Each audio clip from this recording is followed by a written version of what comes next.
بریم یه غذای خوشمزه با یه طبع متعادل و مناسب فصل برای پرنده هامون درست کنیم. حجم اصلی این ترکیب رو کدو سبز تشکیل میده که طبعش سرد و تره و مناسب فصل تابستونه. خواصی که برای پرنده ها داره: آبرسان طبیعی، ملین، کم کالری و سبک، کمک به سیستم گوارششون میکنه و ضد التهابه. نکته‌ای که باید رعایت کنید: پخته یا سرخ شده نباشه. همین مدلی که میبینید ریز خوردش کنید. هویج رنده و حتما آب گرفته شده و مقدار خیلی خیلی کم کنجد. این دوتا گرم و ترن و طبع ترکیبمون رو متعادل میکنن.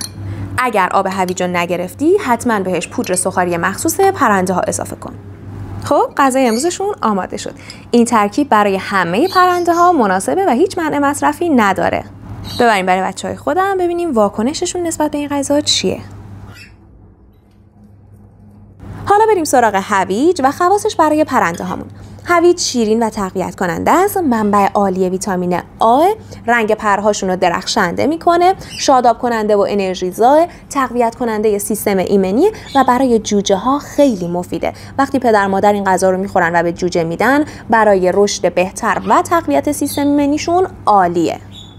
و کنجد یه دانه چرب و مقویه و خواصش برای پرنده ها اینه که منبع چربی های مفیده، کمک به رشد پرهاشون میکنه، کلسیم و منیزیم بالایی داره و تقویت کننده عمومی بدنشونه.